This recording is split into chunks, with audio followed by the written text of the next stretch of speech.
in a very, very loose way, something that, in fact, is not quite what we have named it as. We've called the whole thing the Aryan Nations. In fact, the Aryan Nations is, in reality, a fairly specific group or umbrella of groups, but we are using that term to refer to the entire generic boatload of various groups, including even larger real groups like the KKK and the John Birch Society, who have found themselves in many ways linked, sometimes merely by circumstance, but oftentimes by, in fact, overlapping memberships and unity of purpose in the world of covert politics since World War II. And we have traced the origin of a lot of these groups directly back into the military forces of this country. Specifically, a large chunk of the John Birch Society and other right-wing groups came directly out of the staff of General Douglas MacArthur. MacArthur himself, a man of somewhat profoundly right-wing beliefs, but more importantly, a symbol of the right in this country,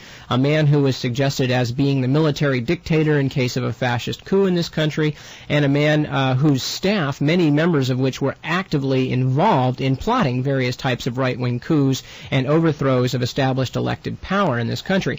So we looked at that to begin with as a source for these types of right-wing fringe groups in order to make the point, which we will continue and elaborate on tonight, that what we are not talking about here is the sort of garden variety PR image of the Nazis in America and the KKK as being basically a bunch of seedy people who hold petty jobs places and disaffected and having no clout and not sensible enough to see what's really going on in the world and just kind of fulminating in solitude by themselves, except occasionally coming together to form these small little bands. In fact, we're talking about fairly large, fairly sophisticated, well-funded groups of people, many of them with ties directly into our military and intelligence establishment, much as was the case with the Freikorps in Germany before World War II.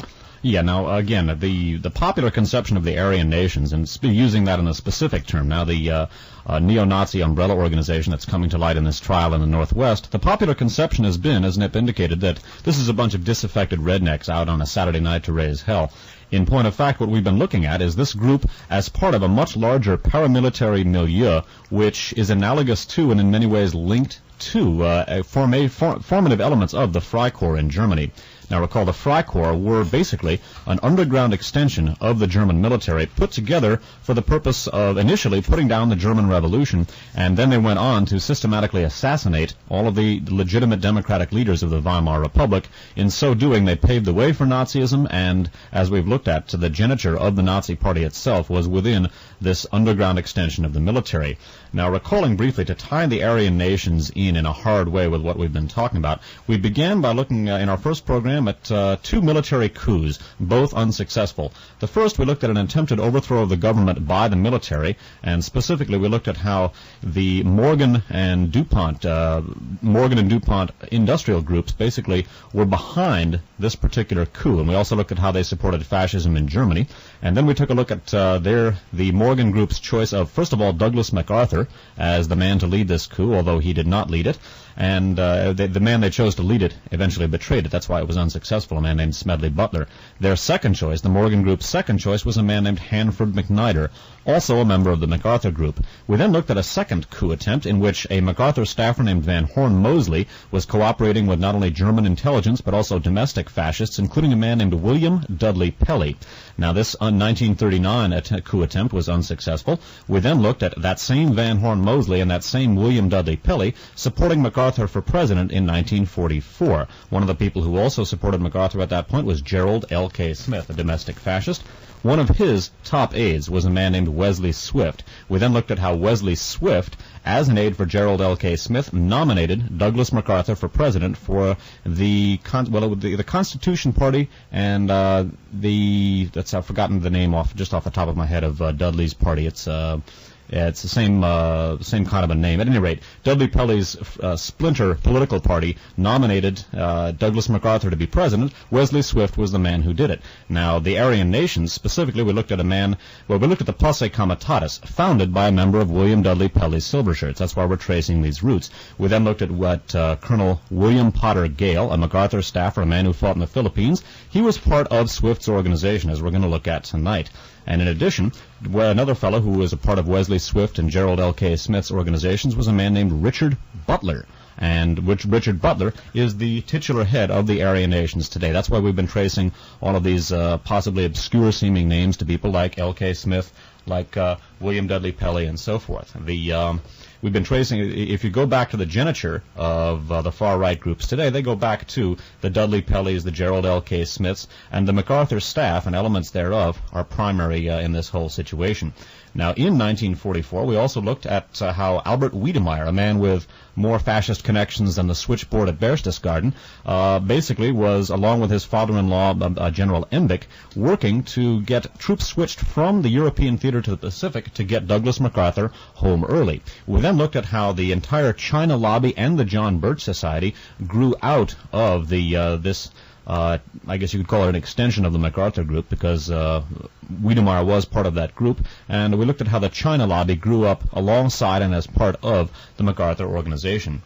Now, one of the key things too to look at here is when we talked about the beginnings of the John Birch Society, was the fact that John Birch himself, who at sometimes is called a martyr to communism, at other times is called basically a nobody by a lot of other people wishing to poo-poo the right wing in this country, and the John Birch Society in particular, and admittedly a lot of their viewpoints makes it easy to do that or to want to do that. But as we saw, John Birch himself was an OSS agent involved in clandestine contact with, among other things, not only the Kuomintang of Chiang Kai-shek, but also, in fact, with the fascist Japanese army, which had nominally surrendered but were in fact becoming, without having had their weapons taken away, enforcers for Chiang Kai-shek against the very communists and the peasants that they had just finished slaughtering and killing for about 4 years prior to World War II and right on through the war itself. So we also found out that John Birch's connections as an intelligence operative were run directly through the office of General Wiedemeyer, who had taken over for General Joseph Stilwell, because Stilwell had too many problems dealing with Chiang Kai-shek, whom Stilwell considered to be basically no better than Mussolini and Hitler, just not as well organized, which are more or less his exact words. So anyway, Wiedemeyer was brought in, and Wiedemeyer found it much easier to deal with Chiang Kai-shek, although even he could not prop up the eventual total fall of the Chiang Kai-shek regime in China. But during that time, all intelligence operations were run directly through Wiedemeyer's office, John Birch's intelligence operations being one of them, and of course John Birch was eventually killed in a scuffle with some communist Chinese that his own soldiers said that he probably provoked, and became the martyr of the John Birch Society movement. Wiedemeyer, of course, not only with his earlier fascist connections, but his later membership and in certain types of groups of a decidedly anti-democratic right-wing slant, and also his advisory capacity with the John Birch Society, and then, of course, reappearing in 1980 as a rather venerable old right-winger to work as a military advisor for the Reagan administration. Now, we looked at how the MacArthur Group and the China lobby, Wiedemeyer and General Edwin Walker, who was also a military advisor to the nationalist Chinese, how they coalesced along with people like H.L. Hunt in the John Birch Society. And we compared the John Birch Society with the NSDAP, the German Nazi Party, and asked sort of rhetorically, is this the vehicle for introducing the army into civilian society? After looking at 2 unsuccessful coups in our first 2 programs, we then looked at what we feel to be, and it's certainly not our original thesis by any means, a successful coup on November 22nd, 1963, with the assassination of President Kennedy. And we looked at how the John Birch Society, with its 2 main subgroups, the MacArthur staff alumni, I guess you could say, and the China lobby alumni, cooperated with other elements of JBS and with the intelligence community and the military to overthrow the United States government. And this basically represented the resolution of a constitutional struggle between the military and the legitimate democratic authority, democratic with a small d.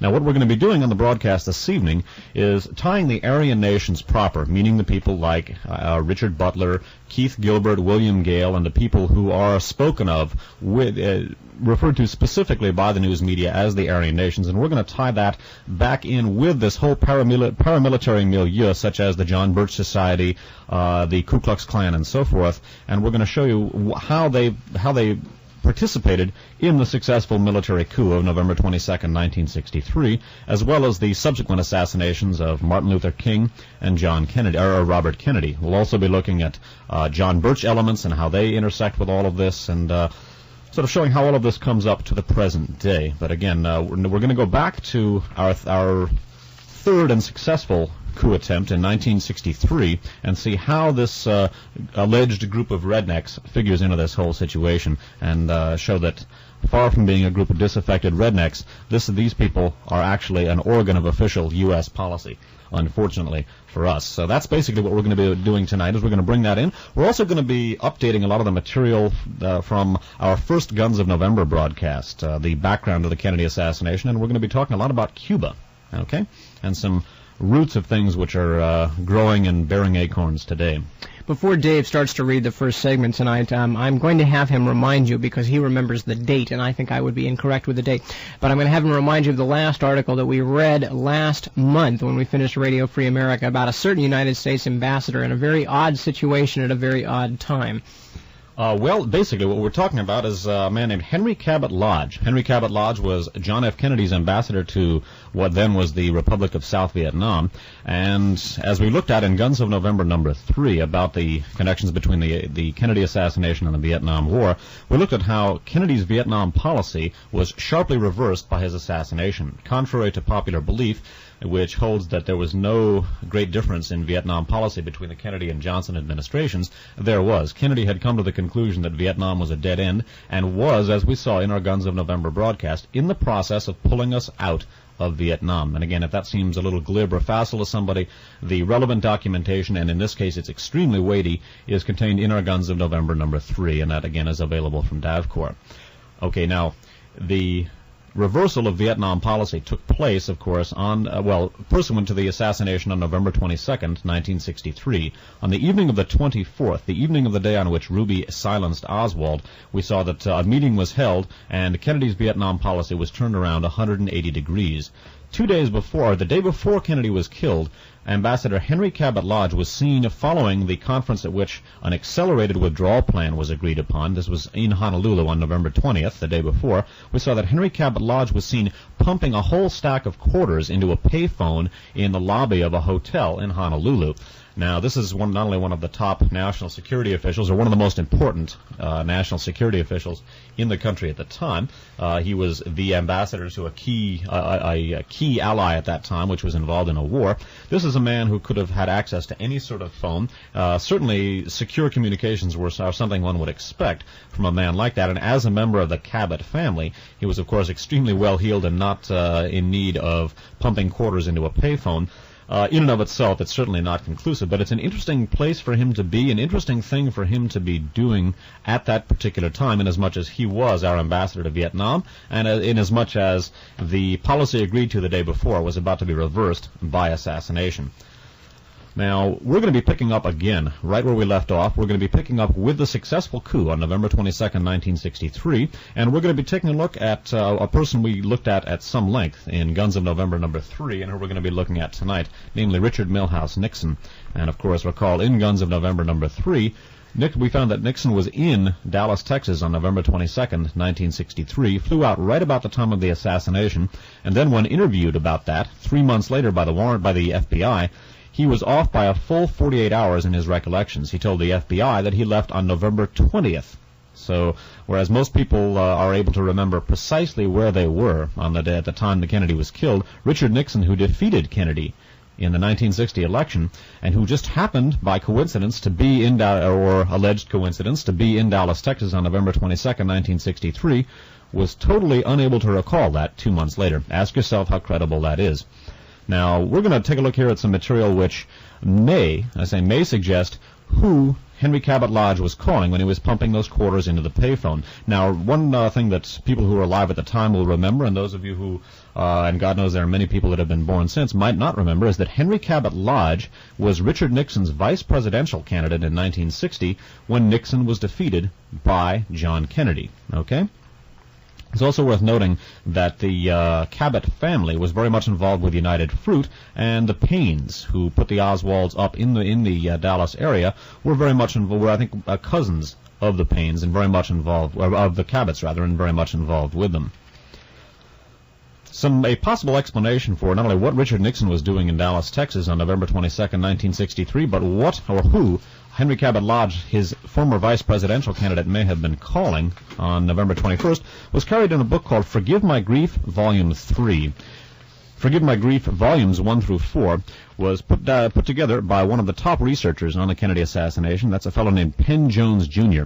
Penn is the editor, or was the editor, of the Midlothian Mirror. The Midlothian is a suburb of Dallas. Talking about corporations too much here.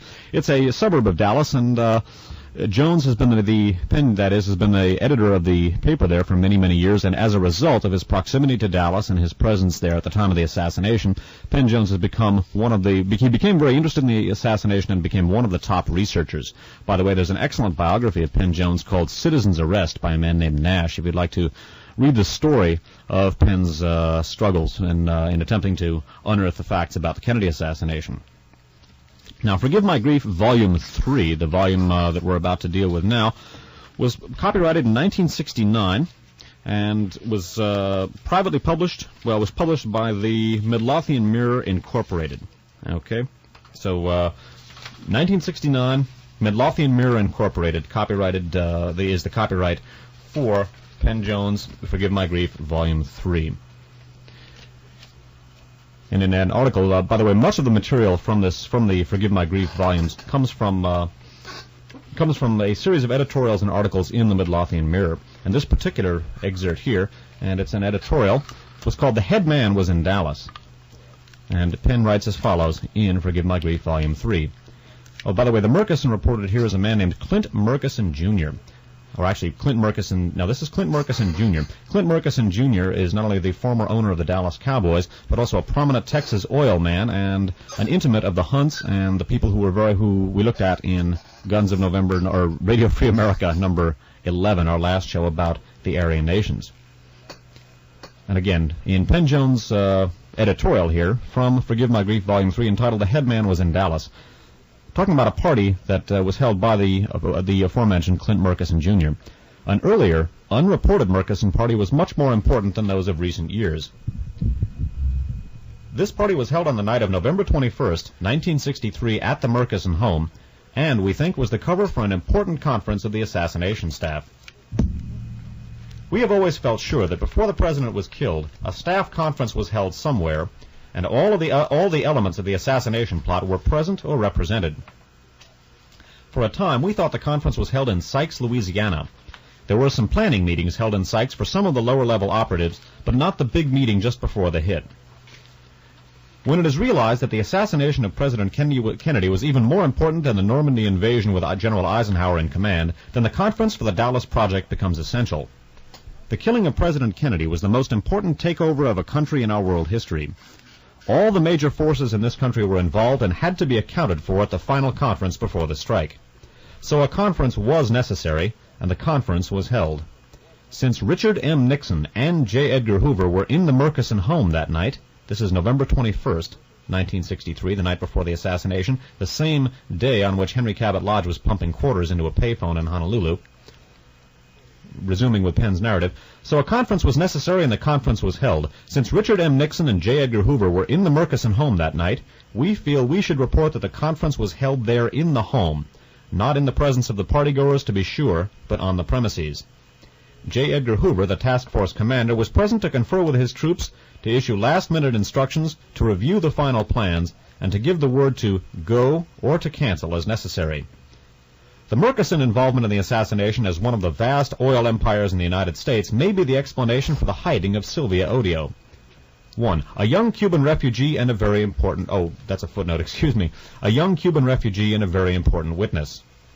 Right after the assassination, Mrs. Odio was hidden in the home of Jack Rogers of Dallas, whose father, Ralph Rogers, is president of Texas Industries, one of the many firms controlled by the Murkison people. Mrs. Odio stated in the Warren Commission hearings that a man resembling Oswald and called Leon Oswald by his friends had visited her apartment. She recognized Lee Harvey Oswald when his picture was shown on TV as being the man who had been to her apartment. Friends of hers had reported to Mrs. Odio that this Leon Oswald had made statements that President Kennedy should have been killed after the Bay of Pigs. This Leon Oswald also stated that the president could be killed easily. After the decision was made that Oswald acted alone, Mrs. Odio's statements were unwelcome. Admittedly, our information about Hoover's presence was learned second-hand, but it is reliable. So basically, it's, as Penn indicated, not conclusive, but certainly for the overthrow of the U.S. government, there has to have been a conference someplace in the vicinity before it was to happen. And with Richard Nixon and J. Edgar Hoover being present in the home of Clint Murchison Jr. the night before, it's an interesting possibility. It's certainly a very strong possibility that that is what they were doing there, and that may have been where Henry Cabot Lodge was calling. Indeed, and one of the things that we've seen has been a very strong overlap of contact between various right-wing groups, many of them keyed into this same Texas right-wing crypto-fascist billionaire milieu, if I can cobble a kind of extreme phrase. Anyway, but contacts between those groups and military and quasi-military groups. We talked about Hunt and the Hunt family and the AVG groups and others, but one of the things that's significant is because of the fact that, as revealed in several books about the Kennedy assassination, we'll be talking about some of those tonight, that so many things quickly went into the hands of the military, as they do during times of crisis immediately after the Kennedy assassination, and that there was a great deal of control over the information and the kinds of things that were done and the information disseminated, and that control emanated almost completely from various military sources, as they often do during times of great worry, stress, and national danger. Anyway, I'm going to read a small bit here from a book called A Heritage of Stone. The book is by Jim Garrison, who is, of course, the New Orleans District Attorney, who is the only man who has really tried to put together a conspiracy case from a legal standpoint in the Kennedy assassination and tried to prosecute it through to its ultimate end, although he was stymied to an extent, although not the extent that is thought in popular mind. But anyway, the book is A Heritage of Stone, describing his travails, by Jim Garrison, and the book was published in 1970 by G.P. Putnam Sons, New York. And what we're talking about here is the autopsy, and I will clarify any details after I read from this segment from Heritage of Stone. Immediately following the assassination, doctors at Parkland Hospital Parkland Hospital, by the way, is in Dallas. At Parkland Hospital had diagnosed the president's neck wound as an anterior wound, received in the front of the neck. The long-concealed Zapruder film shows the president distinctly reacting as if the neck wound were received in the front. Yet the world had been told that there was only one assassin, and that he was in the book depository to the president's rear. A probe of the neck wound by the pathologists in the Bethesda autopsy room would have revealed which way the truth lay. In retrospect, it is easy to see that this is precisely why no such probe was allowed. The neck wound, with the indications of a bullet entry but no exit, was to be the last real hurdle for the planners of the assassination. Afterward, the federal government would seize control of the investigation, despite its complete lack of legal authority, and that would be, in more ways than one, the end of the matter.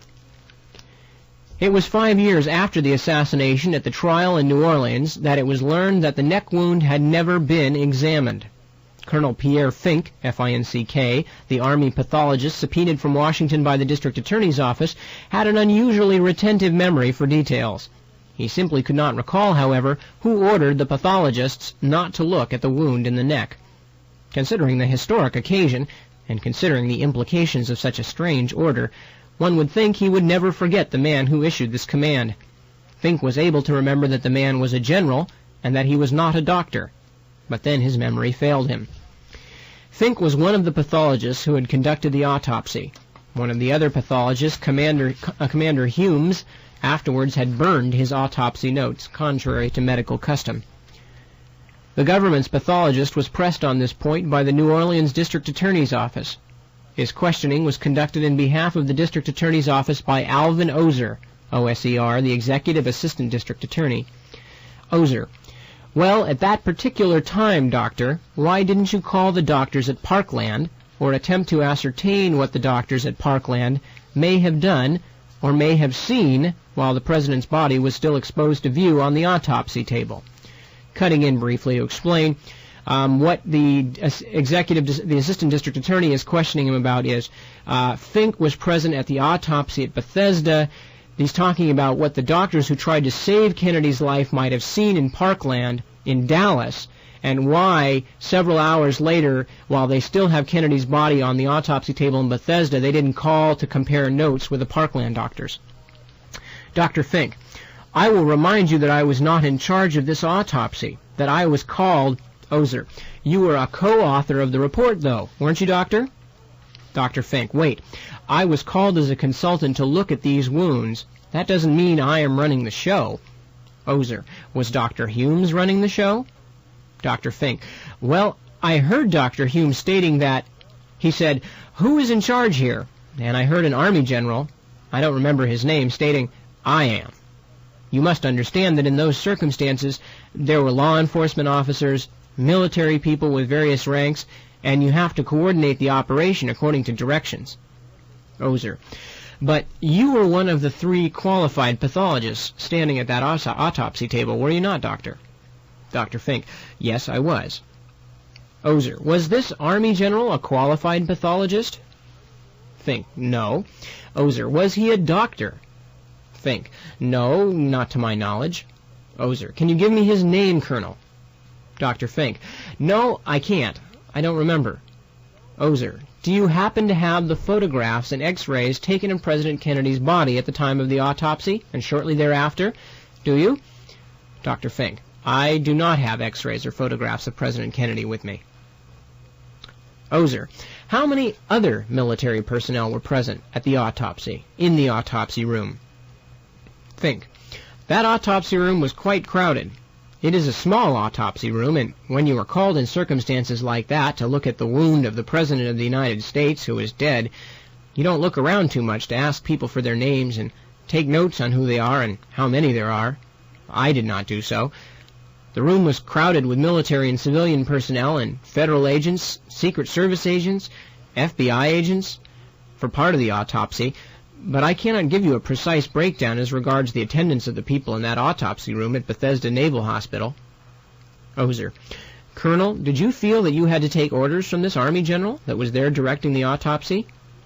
Dr. Fink, no, because there were others. There were admirals. Ozer, there were admirals?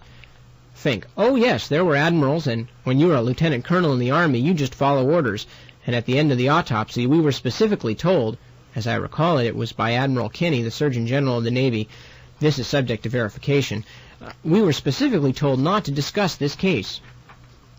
Now Ozer began to press the Army pathologist. Observe Dr. Fink's rapid backpedaling in this sensitive area, writes Jim Garrison. Ozer, did you have any occasion? Did you have an occasion to dissect the track of that particular bullet in the victim as it lay in the autopsy table? Dr. Fink, I did not dissect the track in the neck. Ozer, why? Fink, this leads us into the disclosure of medical records. Ozer, Your Honor, I would like an answer from the Colonel, and I would ask the Court to so direct. The Court, that is correct. You should answer, Doctor. Fink, we didn't remove the organs of the neck. Ozer, why not, Doctor? Fink, for the reason that we were told to examine the head wounds, and that the... Ozer, are you saying someone told you not to dissect the track? The Court, let him finish his answer. Fink, I was told that the family wanted an examination of the head, as I recall, the head and chest, but the prosecutors in this autopsy didn't remove the organs of the neck, to my recollection. Ozer, you have said they did not. I want to know why didn't you, as an autopsy pathologist, attempt to ascertain the track through the body which you had on the autopsy table in trying to ascertain the cause or causes of death? Why? Fink, I had the cause of death. Ozer, why did you not trace the track of the wound? Fink, as I recall, I didn't remove these organs from the neck. Ozer, I didn't hear you. Fink, I examined the wounds, but I didn't remove the organs of the neck. Ozer, you said you didn't do this. I am asking you why you didn't do this as a pathologist. Fink, from what I recall, I looked at the trachea. There was a tracheotomy wound, the best I can remember, but I didn't dissect or remove these organs. Ozer, Your Honor, I would ask Your Honor to direct the witness to answer my question. I will ask you the question one more time. Why did you not dissect the track of the bullet wound that you have described today and you saw at the time of the autopsy, at the time you examined the body? Why? I ask you to answer that question. Fink, as I recall, I was told not to, but I don't remember by whom. Ozer, you were told not to, but you don't remember by whom? Fink, right. Ozer, could it have been one of the admirals or one of the generals in the room? Fink, I don't recall. Ozer, do you have any particular reason why you cannot recall at this time? Fink, because we were told to examine the head and the chest cavity, and that doesn't include the removal of the organs of the neck. Ozer, you are one of the 3 autopsy specialists and pathologists at the time, and you saw what you described as an entrance wound in the neck area of the President of the United States who had just been assassinated, and you were only interested in the other wound, but not interested in the track through his neck. Is that what you're telling me? Dr. Fink, I was interested in the track, and I had observed the conditions of bruising between the point of entry in the back of the neck and the point of exit at the front of the neck, which is entirely compatible with the bullet path. Ozer, but you were told not to go into the area of the neck. Is that your testimony? Dr. Fink, from what I recall, yes, but I don't remember by whom. Okay, now, basically, what we're just looking at there is the military, again, affecting a key degree of control over the autopsy results with regard to the assassination of President Kennedy, again, an overthrow of the legitimate government of the United States. This essentially puts us right back in the same framework that we were in at the end of the last broadcast. Now, what we'd like to do is to pick up and develop a theme that we were developing at that time, namely looking at the John Birch Society as an analog to the German Nazi Party, a vehicle for introducing the military into civilian political society in order to effect a change, a drastic change to the right. Now, one of the things to remember about the John Birch Society is that it is not only extremely powerful, but it is really much more powerful than the power wielded by its card-carrying members. The John Birch Society is much more significant than one would guess by looking at just the people who are members, although the members themselves are powerful enough. One of the most important things about the JBS is the large number of very impressive names that they are able to gather for their various committees and organizations. Not necessarily card-carrying members of the John Birch Society, but luminaries of the right and far right that they are able to muster in various organizations. Now, I'm going to read some names here from an organization called the Committee to Preserve the Monroe Doctrine. Now, this is from the John Birch Society's White Book of 1963. There's no publisher. It's put out by the John Birch Society and copyright 1963 by the John Birch Society. The White Book, by the way, is sort of a compilation of all of their material issued for the year 63. And here there's a list of 68 names from the Committee to Preserve the Monroe Doctrine. And I'm going to go down the list in a rough alphabetical order and identify some of the key people. Now, remember, not all of these people are card-carrying members of the John Birch Society. In fact, some of them at times have gone on record as ridiculing such JBSers as Robert Welch, its founder, who called Eisenhower a communist and so forth. Remember that this organization is extremely powerful, much more powerful than its membership, its nominal membership, would indicate. And this organization here, the Committee to Preserve the Monroe Doctrine, is a good example. In the B's, we find remember, this is 1963 now. We find Mr. William F. Buckley, Jr. Of course, William F. Buckley is a columnist, editor of the National Review, former CIA operative, key operative in Japan and Mexico, and also a member of the exclusive Vatican military order, the Sovereign Military Order of Malta. And for a long time, Buckley has been one of the luminaries of the far right. By the way, this organization is specifically, this Committee to Preserve the Monroe Doctrine was specifically exercised about Cuba and Castro, and Cuba and Castro is going to be front and center in the broadcast tonight. Going down the D's, we find Professor Lev E. Dobriansky. Now, Lev Dobriansky is someone we're going to come across in our next, the concluding section of our Aryan Nations Radio Free America series. Dobriansky is head of an organization called he's very closely affiliated with it. He's not actually the head of an organization called the League of Anti-Bolshevik Nations, the Anti-Bolshevik Bloc of Nations. And that basically is an organization which is one of the primary elements of the World Anti-Communist League. And we've talked about that in the past. We're going to talk about it in the future. And before I continue with this list of names right now, Nip Tuck is going to read you about an individual named Spaz Rakin and how he figures into the assassination of President Kennedy. This is a piece of information, by the way, that is in our Guns of November number 4. We're going to review it here by way of shoring up this by way of indicating the milieu that Lev Dobryansky associates with. And again, we're going to come back to him in the fourth part of our broadcast when we talk about the World Anti-Communist League at greater length. And remember that Dobryansky is Reagan's ambassador to the Bahamas. Okay, and just want to mention that broadcasting from Foothill College, this is KFJC, Los Altos Hills. Going to read a short segment here from a book entitled The Assassinations, Dallas and Beyond. It's edited by Peter Dale Scott, Paul L. Hoch, H-O-C-H, and Russell Stetler, S-T-E-T-L-E-R. Copyright 1976, Vintage Books, a division of Random House, an excellent anthology for anybody, especially people first approaching the Kennedy assassination and others, because it gives a very even-handed approach to things. It allows people who actually worked for the Warren Commission to give their version of events, and believe me, they damn themselves by their own words more than when they're not allowed to speak. And it's a very, very good opportunity for people to hear both sides. By the way, the essay Nip is going to read from here is called From Dallas to Watergate by one of the editors, Peter Dale Scott. Okay. Quoting Scott, the desire of U.S. intelligence agencies to interview even casual visitors to the Soviet Union is well known.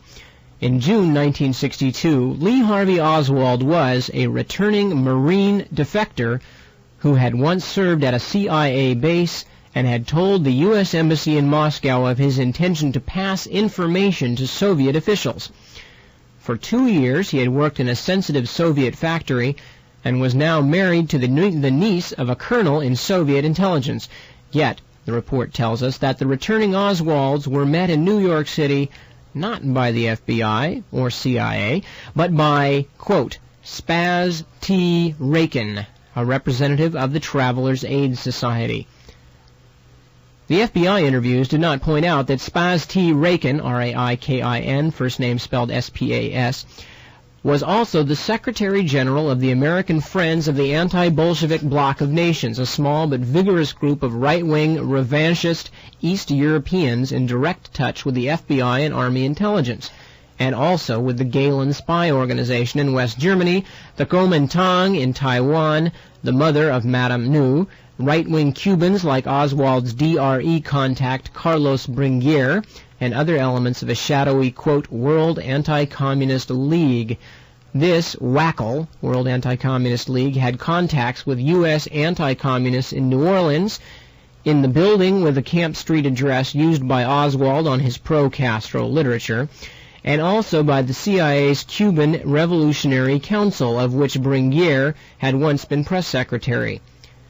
As I have indicated in my book, The War Conspiracy, Mr. Rakin's personal correspondents in Taiwan, the Asian People's Anti-Communist League, were intelligence agents involved in the Kuomintang's narcotics traffic, a fact dramatically illustrated by the 1971 arrest in Paris of the chief Laotian delegate to the APACL, the Asian People's Anti-Communist League, whose suitcase containing 60 kilos of high-grade heroin would have been worth $13.5 million on the streets of New York. Okay, just to point out again, the FBI, the CIA, nobody from the government met and debriefed or in any way dealt with or threatened, litigation or criminal penalties against this defector who had gone from a top-secret air base at Atsugi in Japan and had said he was going to give away secrets of the American missile system and spy systems to the Soviets, and he comes back and the only guy who meets him is a guy from the World Anti-Communist League, Spaz T. Rakin. Worth noting also the links of the World Anti-Communist League to the Kuomintang that we spoke about in our last broadcast, and to a number of different elements that we're going to be talking about a little later. And again, just because people are at all different levels of understanding of history that listen to these broadcasts, again, the Kuomintang, spelled K-U-O-M-I-N-T-A-N-G, is the government of Chiang Kai-shek, the quote-unquote nationalist government of China, which was in fact fiercely anti-communist and in mortal struggle with its internal communists in China, all before and during World War II, and fell 4 years after World War II to the communists. So when we refer to the Kuomintang, we're talking about Chiang Kai-shek's right-wing government of China. Okay, so we're going to be coming back to the World Anti-Communist League and its connections to 544 Camp Street, and the the CRC, the Cuban Revolutionary Council, Carlos Bringuer, and so forth later in the broadcast. For the time being, though, just note Lev Dobriansky's presence on this list in 1963. Remember his connections to the anti-Bolshevik bloc of nations, a key element of the World Anti-Communist League, and remember also that he's Reagan's ambassador to the Bahamas. This will be coming back to not only later in the broadcast, but in next week's program as well. Moving down through the list in the F section, there's an interesting name, General Bonner Fellers. Now, Bonner Fellers was a key MacArthur staffer, a John Birch Society member, and we looked at him in our last broadcast as well. Moving through the Fs, we notice there is listed here, Mr. Patrick Frawley, Jr., F-R-A-W-L-E-Y. Now, Patrick Frawley is a far right-wing financier and ideologue, a key member of Ronald Reagan's kitchen cabinet, and he's, for our purposes here, most importantly, head of an organization or one of the key operatives in an organization called the American Security Council. And we're going to talk about Pat Frawley and the American Security Council later. And those of you who are regular listeners will remember last time that we were talking about Ronald Reagan, the President of the United States, being interviewed on Ted Koppel's Nightline program, and making a remark about why he did not trust the Soviet Union, talking about a quote ascribed to Lenin about the Soviets' plan for world domination and America falling at last like an overripe fruit into the hands of the Soviets, et cetera, et cetera. And the writer of this particular article went after this quote, said, where did Reagan get this quote? Eventually tracked it down and found, in fact, that there was no basis for that ever having been said by Lenin. It was nowhere in his collected works, his collected speeches, and that, in fact, the source for it, for a statement that our president used as a reason and justification for his Soviet policy, that in fact it was from a John Birch Society propaganda handout, and that's just to let you know. Patrick Frawley, of course, very much involved with these kinds of John Birch Society propaganda handouts, and Patrick Frawley, one of the people who got Ronald Reagan his start in politics, and obviously the kind of person who is still an influence on our president to this very moment. Remember the name. We'll be coming back to him in a big way later in the broadcast. Now, moving down through the list, we find in the H section here a name that will ring a bell for people that have heard or either heard our broadcast, our Radio Free America program about the assassination of Martin Luther King, or for people who are familiar with the course of that case. In the H section, we find Mayor Arthur J. Haynes, last name H-A-N-E-S. Now, recall that Arthur Haynes is not only a former U.S. intelligence agent, by the way, mayor refers to the fact that he's the mayor, or was, the mayor of Birmingham, Alabama. He was the mayor of Birmingham, Alabama during a key period in the early 60s, during not only the time during which Birmingham was the focal point of much of the civil rights struggle, in which Bull Connor and a number of reactionary elements received a lot of publicity in their brutal attempted suppression of the civil rights workers who had converged on Birmingham during the Freedom Summer and so forth. Mayor Arthur Haynes was mayor of Birmingham during that key period. Also, he was mayor of Birmingham when Birmingham was involved with the training for the Bay of Pigs invasion. Now, recall in our Guns of November broadcast number 1, we talked about the Bay of Pigs and specifically how a bunch of propeller-driven B-26 bombers used by the anti-Castro Cubans there were shot down by Castro's Air Force, and a subterfuge was involved there. Actually, the whole operation was subverted from within. But we saw how the pilots who were training to fly these propeller-driven B-26s were training in Birmingham, Alabama, because the Birmingham Air National Guard was one of the last organizations to fly the B-26. So as a result, they were the most experienced group of B-26 pilots in the area. Now,